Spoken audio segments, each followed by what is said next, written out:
Hello and welcome to this episode of Microchips, and on the bench today we have a Chrome Cobra 148GTL-DX that's coming for some work. So it's going to be interesting to see what's inside this radio and see if we can't make this old girl sing again.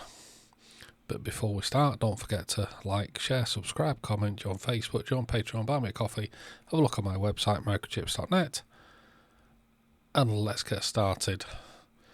So, as you can see, this thing is chromed. It's pretty shiny.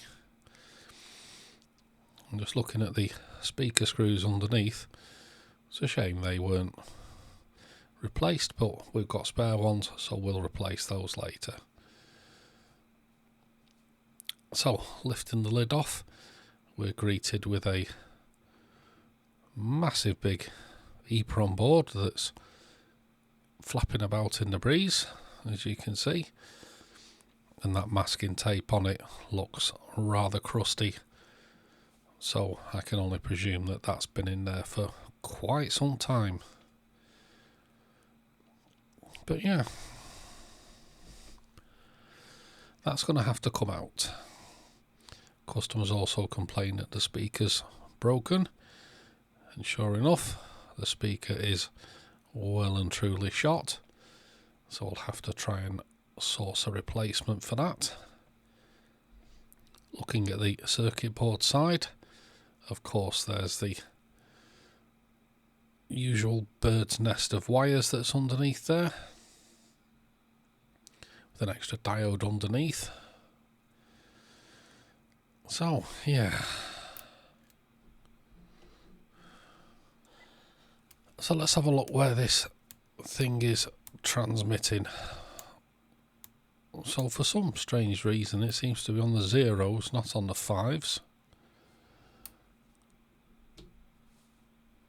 And there is a 10kc switch on the front, but everything seems to be on the zeros. KC shift works, but in the centre it's on the zero. Absolutely bizarre. But at least the radio is actually doing something. But yeah, it's stuck on the zeros. I suspect that's just an alignment problem, but we will get to that later on, once we've done what we need to do to this radio.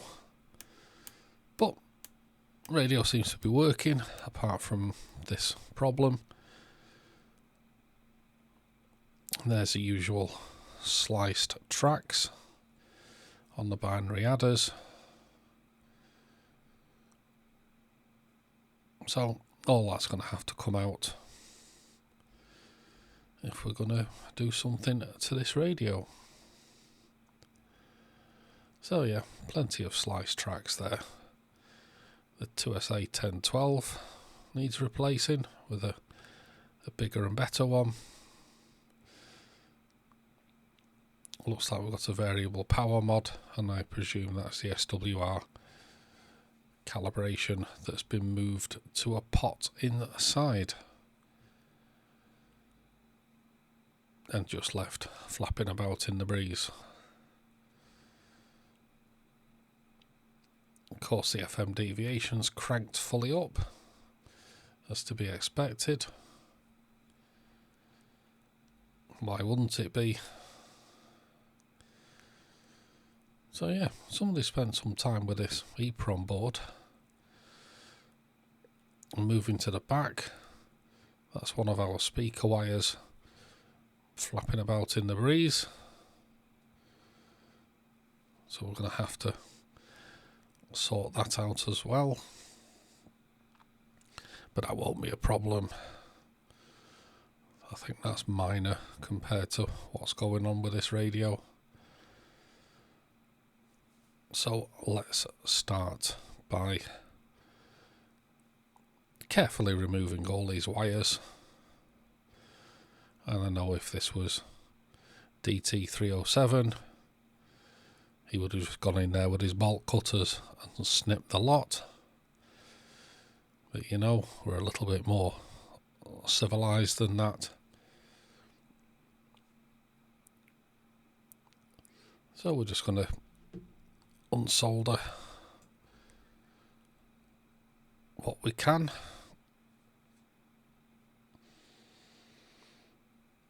Nice big blob of solder there.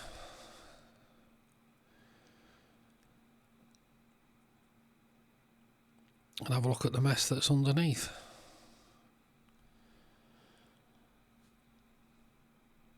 So yeah, these wires seem to be never ending, but eventually it gives, and out it comes.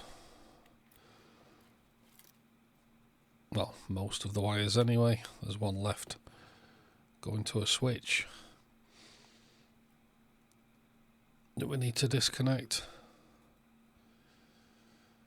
We've got other wires as well flapping about in the breeze. Ah, lovely. So to start off with the modification, we need to take the channel change out, and we're going to have a look at this EEPROM board, and as you can see, that masking tape is very crusty. Got a marking on there, Q5 comms. I mean, the board is actually quite nice. Presume that's been hand laid out or photo etched. Dates on those chips, we've got there 81 and 82, so maybe it's been in there since then. Who knows, but it certainly lasted the time anyway. And let's have a look at this backing piece of card that's in there that looks like a cut up QSL card. Yep. Alpha Bravo Charlie 1. If anybody remembers that, let us know in the comments. Yeah, that's probably been in there since 1982.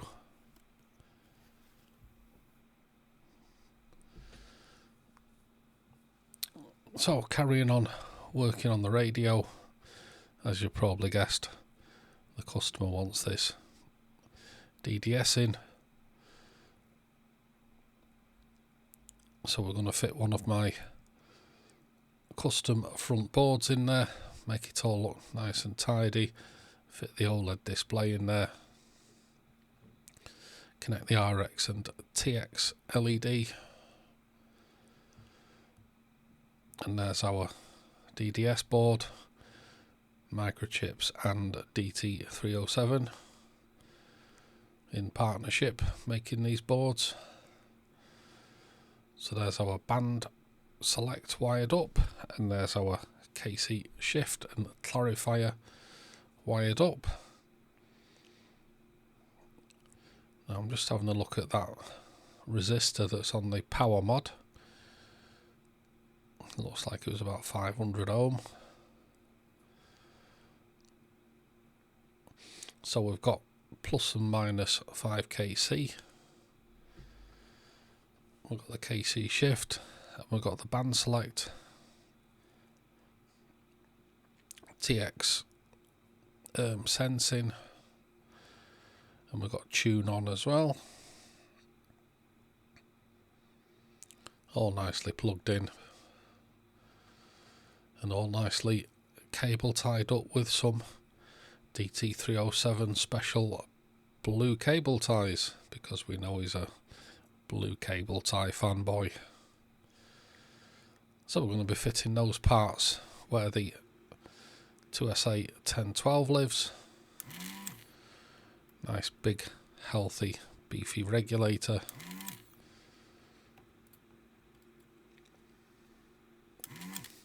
Because this thing does like to get quite toasty when in normal operation. So it's a It's a nice upgrade to upgrade this regulator, and it's supporting transistor and resistor.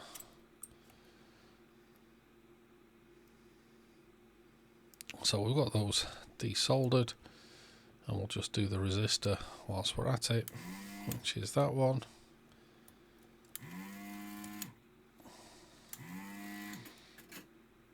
And those should come out quite nicely. So we've fitted the new parts in place, and we will now solder them into place.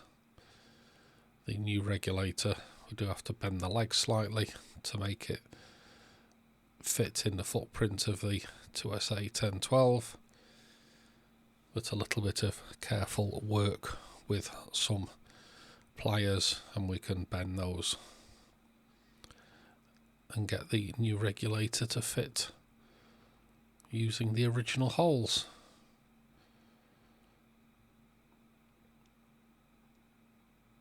There we go, fantastic, job's a good one. Now whilst I was testing the radio, I noticed that LSB was going mad, and it was all down to a dirty mode switch. So what we're going to do is we're just going to loosen off the actual switch wafer from the back, and then we'll pop some switch cleaner in there, and that should sort out our dirty switch. So just making a mark on which way is the flat side of that rotating piece in the centre, and then we get some switch cleaner lubricant in there, give it a good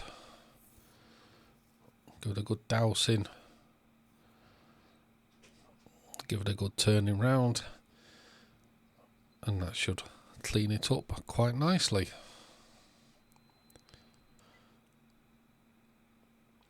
So that should be fine, and we'll line it back up again and put it back together. Just going to have a quick look at the offsets before we put it on the frequency counter.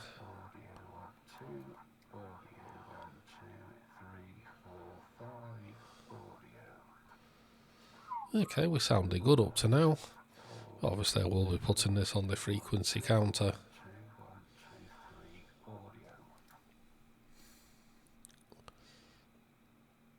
So for the modification to be working properly, we do need to make sure that the 10240 is as close as we can get it. We'll never get it perfect, but you can see it's 300 Hertz high. So we're going to fit a small trimmer on the back, and that will allow us to bring the 10240 down just enough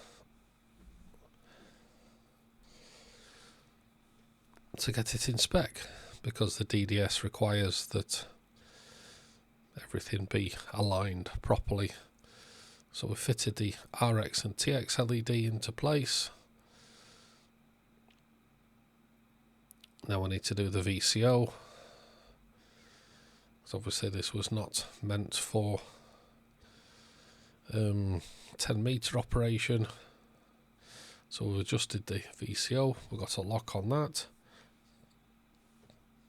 Now we're on the test point for the 106925 and the 1069 as well, so we'll get that. We're on 106975 now, so it's a little bit out, but a little turn of the inductor brings that into spec.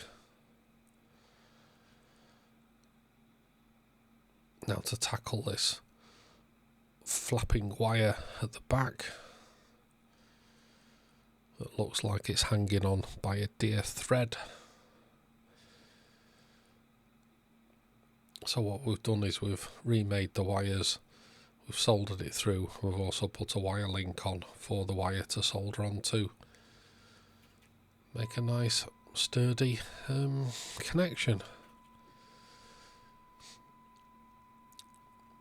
Now we're just checking the RF sensitivity. So I'm just going through the minus dB levels, and we'll get it level across the bands.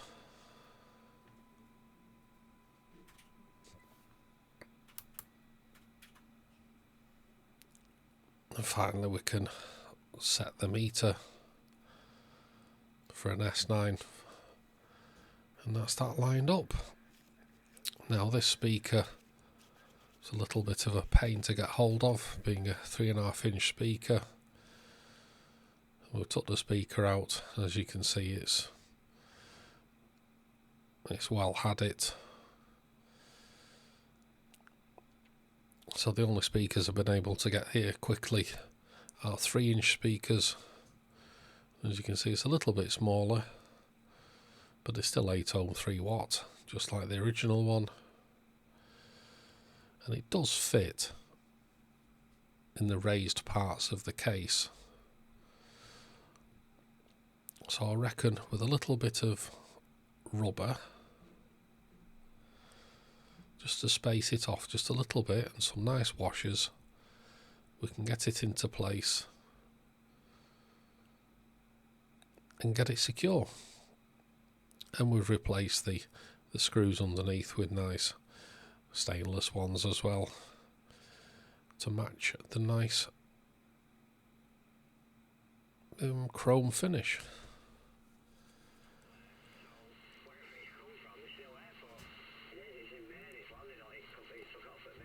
So it's working quite nicely. Sounds quite good. So there we have it. I know it's not to some people's taste, and there will be haters out there saying, why have you destroyed a nice radio? Well, it's what the customer wanted, and this is what it's ended up like. If you're worried about the flickering on the screen, that's not in real life, that's just the shutter of the camera. But anyway, hope you enjoyed the video. Don't forget to like, share, subscribe, comment, join Facebook, join Patreon, buy me a coffee, have a look at my website, microchips.net. Thanks for watching, and we'll see you in the next episode.